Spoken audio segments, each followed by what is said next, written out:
Hello, welcome to the first in a new series where we try and work out how to win in Infinity, because of course winning is the only thing that's really important.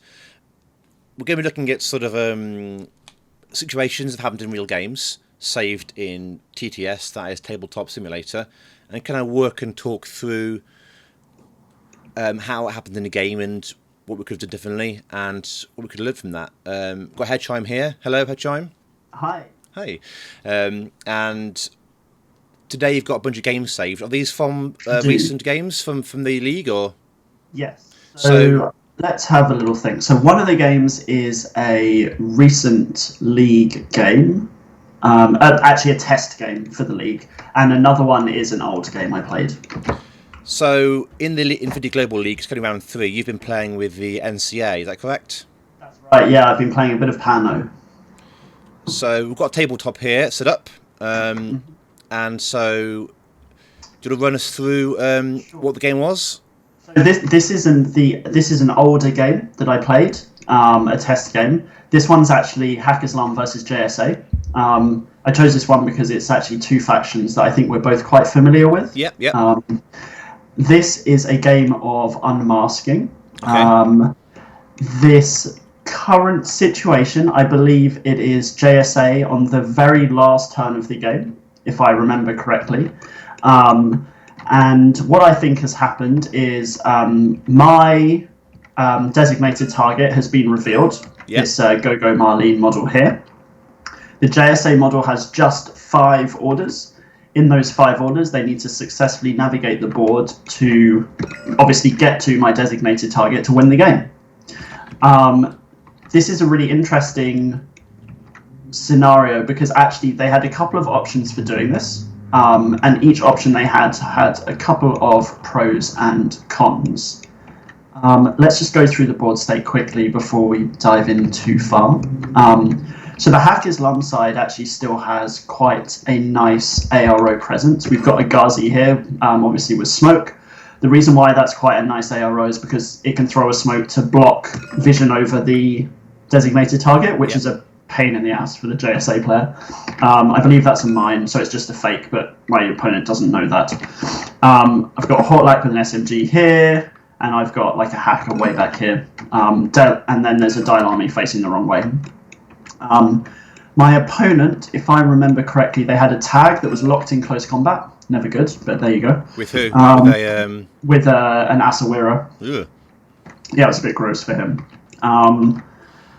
Notably, there's a Ryukin with heavy rocket launcher on the rooftop. Yep.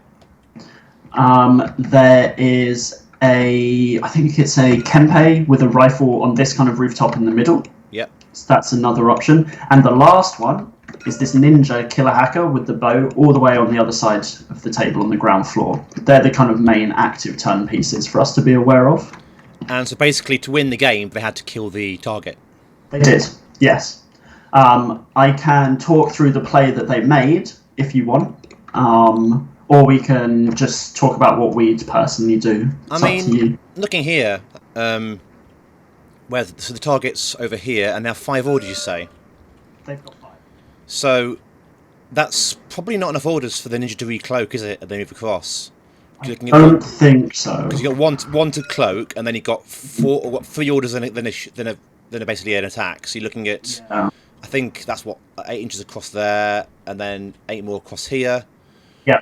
And then you could probably get 1 shot on them. Yeah. Although they're on with a tactical bow, aren't they? Which isn't great. Which isn't fantastic. One thing to bear in mind is my opponent has 1 order in a second group and enough command tokens to move it, so they could push to 6 orders. They also have an irregular somewhere. Is there a Warcore? Why do they have an irregular? I'm not entirely sure, but I think they had an irregular. So I can't see a walkway anyway, but we'll yeah. Let's see, rooftop here. The Awaken's got what -6. It does, and it's got a rocket launcher. I mean, it's a fairly good. Well, it's behind the wall though, isn't it? It's the problem, isn't it? So actually, to get the angle is going to be pretty tricky. Somewhere around here. Yeah, and they're going to get it shot on there along the way. There. Yes. Let's see. You've got the tag in close combat. We should probably win the close combat there. It's good martial arts, isn't it? Against Asawara, but it's got 2 wounds, isn't it? So Yeah, that's almost a coin flip. I think they both have identical martial arts or something like that. yeah, 23. Yeah, about the same, isn't it? 23-23 martial arts 2 versus martial arts 2. It is a coin flip. Yeah, if the tag wins that coin flip, it's got such high damage in its CC that it'll probably kill it in one hit because explosive. Like what Fizz like? Yeah, I should think so. Like 18 is it? Fizz 17 Well, on the 17 tag, with yeah. 17 with Plus the martial arts one. 2. Yes, 18. Yeah, Pretty strong. What's this? What's this marker here? Camera marker here. What's this? mine, I believe. It's mine. Okay. Yeah, it's just a mine. So none of them seem like particularly great options, to be honest. There aren't any plays that are flawless. To talk through what my opponent did, they went for the Ryuken. They pushed it. So Have they already burnt up the camouflage use? I assume they had done. Yeah. Yeah. Long ago. So they went 4-4. That's one. Yeah. Then they went for. I think they vaulted this or something. Yeah. And then I think we checked silhouettes, if I remember correctly. And we decided wherever they got to, they could just about see. Yeah, Just is very close. The issue was the problem with this play. Rocket launcher burst 2. He missed his shots. I got a smoke down, and the game ended. Oh right, yeah. Because it wasn't a face-to-face. I just threw a smoke to block his line of sight on a 15. The smoke went down. He happened to miss because his burst 2 with the rocket launcher, and that was it. The game was over. So that play, that's an interesting play because it's the most direct, but I also would argue it's quite, what's the right word? It can be quite swingy or quite prone to random chance because you are rolling on 12s with a rocket launcher. I think the HVT is in cover, so 2 dice on 12s. Yeah, I'm wondering if this ninja play. I want to see how far they can move. So if I camouflage. Let's test the ninja. Yeah, I mean, assuming they squeeze that gap there, so you're looking at 8 to here because I don't think they can go. They haven't climbed across that face. They can't climb over the wall. So looking at 8 to there. Yep. And then looking at 8 again. 8 again to there. Yeah, you might take a discover here. Well, you will take a discover here. Yeah, you would do, yeah. Get rid of that bridge, if I can do. There you go. And then 8 more. So you're looking at 3 orders to get there. 3 orders to get there. Another order to cloak. So you're looking at 1 attack. Yeah, 1, maybe 2 if you move that regular from group 2 into group 1. Which you would do, right? I think so. I mean, you're probably going to get 1 attack though, because the mana go off, right? Yes, exactly. Because you'll reveal, and the mine will go. Well, you don't even need to reveal because it will go on a camouflage So that's marker. probably less reliable because I mean you're looking at a BS. What's the Ninja BS 12? I think it's 11 to be honest with 11. you. Yeah. You could go for the BS close 11. combat. Maybe. If you weren't discovered, but it really depends on if you're in marker state or not at that point. Yeah, BS 11 with a tactical bow with burst 1, right? It's probably worse than the Vikings play. I think it's burst 1 or 2. It's not high. I think it's 1 double action, which is like sure. So that's probably a worse play, I think, than the Viking going. Is there a way for the ninja to gain height? I've got my eye on these stairs here. You could, yeah. Is that more direct? It's 13 to there, walk up, and then just kind of peer over the top and shoot down. Again, you're using the bow though, that's the problem, and you get 1 chance because the mine goes off. So you run into the same situation. So the tag's the other one, right? And that's the tag is the last play. You've got to deal with this coin flip first of all. Now the tag is targeted. I do need to check my rules actually. Does target combat or no? It's just BS attacks. Yeah. Okay. Fine. So yes. So this is a coin flip here. Of course, if you win, you can just kind of stomp over and shoot this, or perhaps vault up the building, get some height, and then shoot down. I'm not entirely sure what the best play would be. If you win with a tag, you could move forward and drop a koala down as well. So when that's true. When it takes an arrow, you basically get 2 shots on it at once, effectively. Mm-hmm. That's smart. In fact, you could even deploy a koala. Can you deploy a koala if you're in CC? I shouldn't think so. I think you're limited to dodge and CC attacks. You pop a koala out here, and then basically when this thing takes the arrow, from the attack, it also gets hit by Koala at the same time. That's quite smart. I think if I had the orders, I might try and combine the Koala play with the Ryuken play. Yeah, I mean, you could maybe even do a combined. How many command tokens have got left? They've got 3 command tokens left, so one for the order going across, right? Also, this thing has tactical awareness, which helps quite a lot with. Oh, that must be the irregular. Yeah, that's right. Yeah, that must be the irregular order. Yeah. I mean, it's probably worth 1 coin flip to see if it works, Sure. and if it doesn't work, you move on to the plan 2 with the Ryuken. Right. Yeah. So, because the issue with all of the plays that we've talked about so far isn't necessarily the orders per se, but it's the reliability of the piece that's doing them. Yeah. So, with 6, it's just a problem. Like, the ninja gets one shot at this, or it fails. The Ryuken gets 1, or the smoke goes down. Yeah, the ninja is good for what it does, but it's just bad at fighting. It just is, isn't it? Yeah, it's not a very reliable combat piece unless you hit close combat. But the problem is when there are mines around, as there are here, very difficult to do that. I think I do that. I think I do the tag first. I reckon because yeah, I mean it's not. It's again, like I said, it's a coin flip, but so what, right? Yeah, tag is not important to your plans anymore. That tactical awareness order isn't going anywhere, so why not spend it? See what you get from it.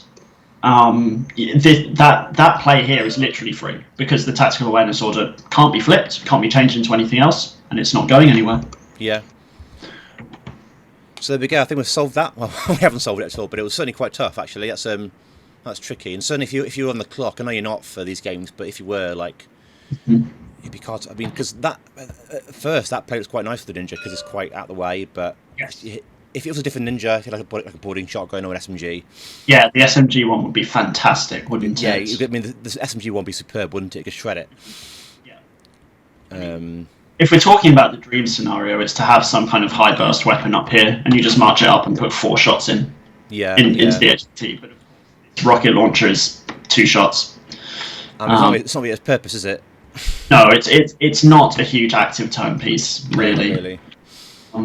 I mean, because what's the fizz of an HVT? Is it 11? I believe it's 11, yeah. Yeah, so I mean, 2 shots on 12s versus a dodge on 11. I wouldn't want to take that face to face to win or lose the game. No, it's not great.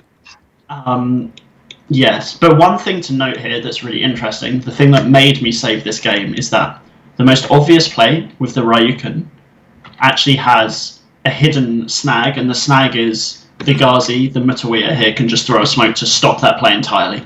It just stops it happening. Couldn't you shoot the smoke thrower earlier on? You probably could, yes. You could maybe come out to here and then shoot down with shoot them before basically. I mean, yeah. It's the smoke throw, and in that case, yeah, also viable. Because you've probably got enough orders to do both, I think.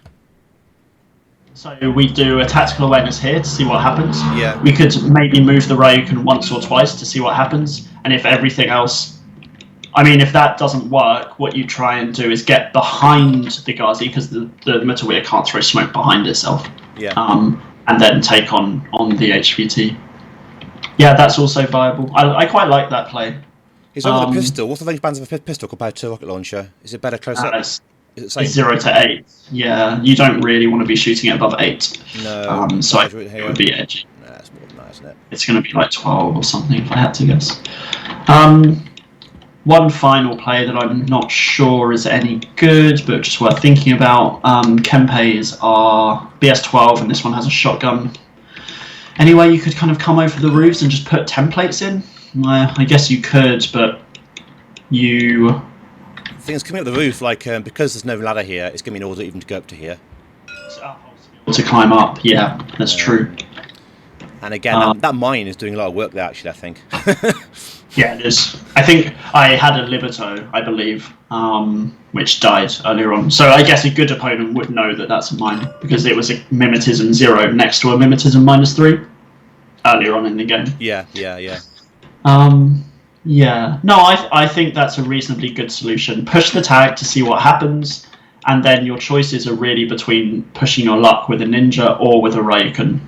Both of them are edgy, but kind of viable. Okay, that's the first one then. So do we have the second one? Right, the second one I have is a game that I played today. This was a practice game. You found NCA quite tricky, haven't you, to play with, haven't you? Well, they're obviously very different from Hackers1, right? Yeah. This table is an absolute mess, so I apologise for that. There's tokens everywhere. My goodness. It was a wild game. Okay, so this is turn 3 of Safe Area. Safe Area is basically each quadrant that you need to get into face-to-face with. My opponent was playing Nomads. They had zeros with repeaters and things like that absolutely everywhere. I have never placed so many immobilized markers in my life. Everything got hacked. Oh my god! Everything's frozen in place. My goodness. Yeah, my opponent had an Interventor hacker on the back of the board.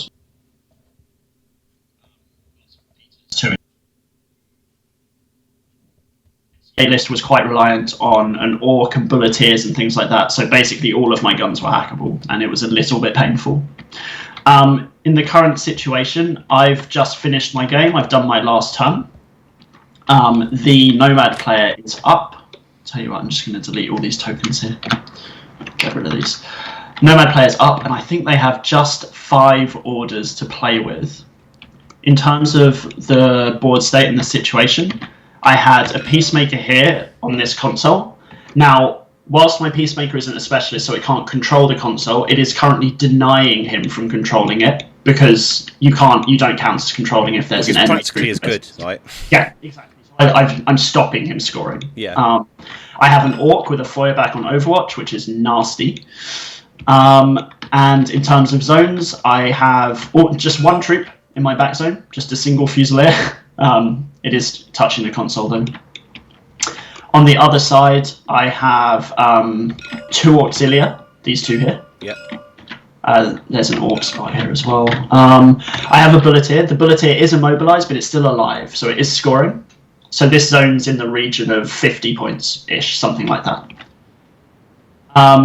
In this zone, obviously the Orc and the Peacemaker score, because they're above the halfway, so they're in his quadrant over there, their quadrant. And the final quadrant is firmly theirs, with a Sombra and a 0. Difficult situation, because if the game were to end at this point, it would be 3 quadrants to 1. I would win. So, to win the game, what they really need to do is use something like perhaps the Sombra to push me out of this quadrant, or somehow get rid of the Peacemaker or something to push me out of this quadrant. So you've got some choices. How to do that is a very tricky question. So yeah, I mean the Peacemaker's -6 to Momentism, right? Is that right? Not this one. No, this is just a vanilla remote. Yeah, it does have a heavy shotgun though, so it's an auto hitting template if it chooses. And of course, you've got a Furback behind it. I do. Yes. It's far from trivial. There are a couple of technical plays that can be made as well that are quite tricky, but could be worth exploring. By technical plays, I mean like less obvious gunfighting plays. Okay, now I'm not particularly familiar with Nomads. Really. Sure. So, do you know run me through this? Yeah, absolutely. I'm happy to do that. In terms of raw aggression, your best choice is the Sombra here. It's got 1 wound plus NWI with mimetism and camouflage. It's out of camouflage state at the moment, but it's still a strong piece. It's essentially a 2 wound camouflage person with a multi-rifle. Not bad. This model in the I'm going to have to look up how many points it is. 40 to 50? Are they also a hacker as well? Like it says in the Killer hacker. Yeah. Killer hacker. Yeah. So that's a good aggression piece. On the other side of the table, what we need to think about is this Moran here is a repeater or possesses a repeater. And my opponent has a hacker back here. Hacking Device Plus as well. Yes, very, very strong. The play that they went for, if I remember correctly, they went for hacking through the Moran's repeater to immobilize the Peacemaker. Yep. Then I think they edged slightly forwards or behind the Orc and did the same thing. Yep. Both of these were immobilized. Then I think they ran the Sombra forwards, crossing the fire lane of the Orc that now can't do anything. because it's mobilized, Yeah. and try to outscore this area here to make it a draw or something like that, similar to that. Where the play fell down is because the hacking attacks were burst 1 or burst 2, so they just couldn't do it in the number of orders they had, which is 5. Yeah, 5 orders. You basically have to hit every single one, right? Virtually, yes. The difficulty is this repeater isn't in range of the orc, and to get within range, you need to get within sight of this shotgun. Incredibly tricky situation. In terms of discussing a few other options, we can wonder about whether Jaguars with smoke grenades could perhaps clear the way by throwing a smoke, perhaps to here or something to block the orc. Difficult one, but maybe possible. Are the Jaguars impetuous? They aren't, are they? They are not. No. So those 5 orders. That's it, isn't it? Plus the lieutenant, who is the hacker at the back of the board. Yeah. So 1 hack is free. I think, if I remember correctly, my opponent had 1 regular order in group 2 and a command token. So maximum 6 orders if they move that. Yeah. Other plays that we could think about. Is the Sombra in vision of the orc right now? Yes, it is. So you can't re-camouflage the Sombra because it is in sight right now. You could shoot the orc with the Moran with the rifle. I don't think I would, but it is a play. I mean, the orc's not a 5 team, but even so, it's not great. It's only going to be burst 1 on the orc, but it's armor 7 with the cover. Yeah. It's a difficult one. I can't really think of too many other plays except for the one that they ran. But what I wanted to highlight here is that the way that they needed to go about winning this game was actually by using a couple of hacking attacks to get rid of this and this, and then to push afterwards. Does that make sense? Yeah. It was an incredibly bloody game, though. They're just everything's unconscious. Yeah, it looks pretty nasty, actually. If things really... there is a Morlock here, so I wonder... You could spend the Morlocks irregular to get a smoke to here, cover the Sombra to give it a free run. You could maybe sacrifice a Morlock? Maybe? Yeah, because this owns yours anyway, right? Yes. So you don't really care. There's this 7-point flash pulse remote here, so they... And either way, the 0 is going to score it as well, actually, because they're not over the halfway line, are they? Yeah. So, yeah. I wonder... They have 1 irregular order on that Morlock, so they could maybe move it over to here and throw a smoke, perhaps? What to break line of sight so they can then go forward and do their thing.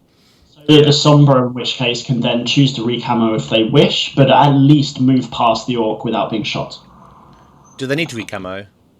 I don't think they do. No. They need to contest an Auxilia, which is an easy face-to-face. That's a BS-11 rifle. It's not difficult. Once the Auxilia is down, the Orc spot dies as well, becomes disconnected. And then the Sombra, which is a specialist, can just neatly come and touch this button and out-contest on points, I should think. And that would make it still a draw?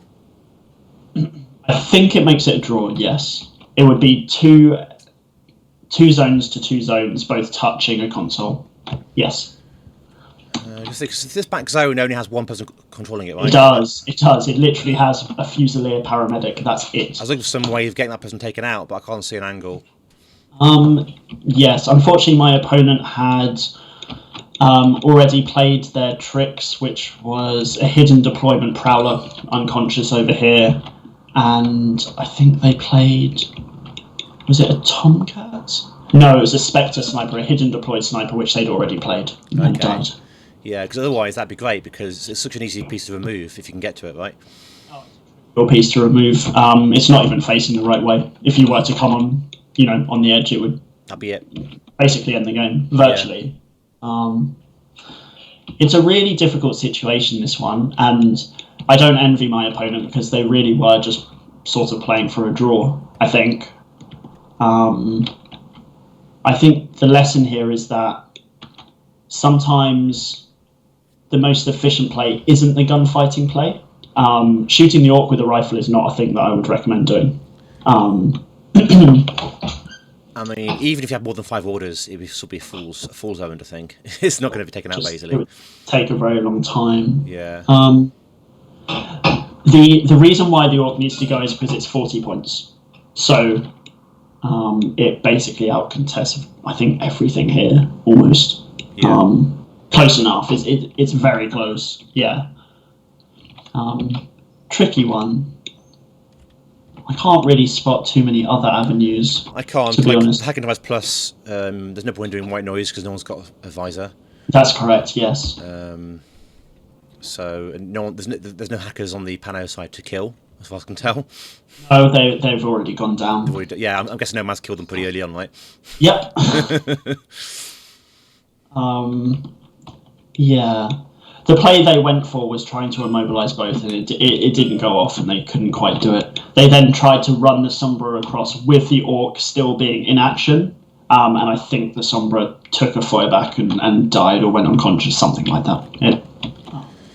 We had 2 hacking results. I mean, yeah, I said a minute ago, you have to hit both of them, don't you? First time, pretty much, with burst 1, because Burst 1 or 2 with... It's around a coin flip per go, isn't it, again? Not far from that. I'm just checking Carbonite. I don't use that program very often. So Carbonite is burst 2, the immobilization program. It is double action ammunition. The problem it has is it's only damage 13, but that's okay because the orc is only BTS 3. Yeah. So actually... Double action. It is double action, yeah. That's alright then.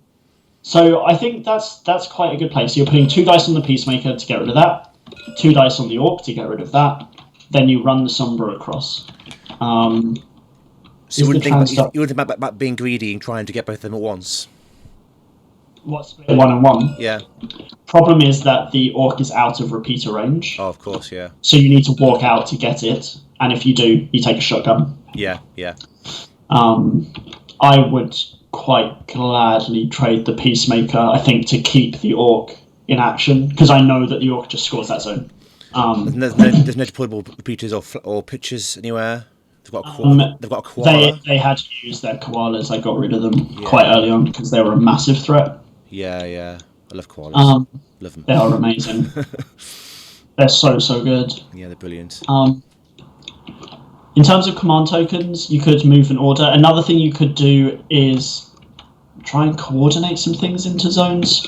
This transduct is actually not in. It's in the deployment, so it needs to go an inch or 2 out to here. I'm just going to check my army app to actually see if... One of the things that's worth bearing in mind is, as good as it is to immobilize the Peacemaker and the Orc, it doesn't actually stop them scoring. No, I mean, all it does is prevent the Sombra from being killed, doesn't it? Exactly. Yes, exactly. You could perhaps go for... Okay, this is a very ambitious play, but you could go for immobilize both of these, kill one of them, then coordinate these troops up. There's a Jag here and an Interventor, although the problem is they can't really go anywhere. So I was going to suggest coordinating and moving them up so you outscore here. Problem with that is that actually there's no ladder. There's no ladder back here, so the Interventor's stuck. Yeah. What do you think? I think that's probably the only play, really, isn't it? I think you can't. I think so. The Orc's too hard to kill. With the tools you have, which basically aren't many. What's the armor there? Because the rifle, just a shotgun. Shotgun, smoke grenades. MCC. Yeah, because all your big guns are down, right? Because your machine gun's gone. Cineator's down. The Prowler over here, which has a Spitfire, is down. And there was a multi-sniper, which is down as well. So everyone's dead, Dave. Unfortunately. So yes, the play is to block the line of sight of the Orc with the smoke and run the Sombra, or alternatively to try and immobilize it and run the Sombra. Either way, you need to get this over to here to contest the zone, get the transductor on, and hope for a draw, which isn't comfortable, but I mean, it turns a loss into a draw. I mean, in a tournament, still a big deal, that, isn't it? So, Points of prizes, you know. so got a third one? I actually don't have a third one. Do you have a third one? I haven't played a TTS for a couple of weeks. That's fine. I have been the designated driver of the the IGL. So Yeah, absolutely. I'm just having a look. These are all auto saves of. I'm just going to load a last game and have a look. I'm not sure this one's worth talking about because I think it was in a horrible state. this is the joy of live recording. You see, you get to have a stutter and swear at tables full of tokens. Yeah. That's what YouTube's all about.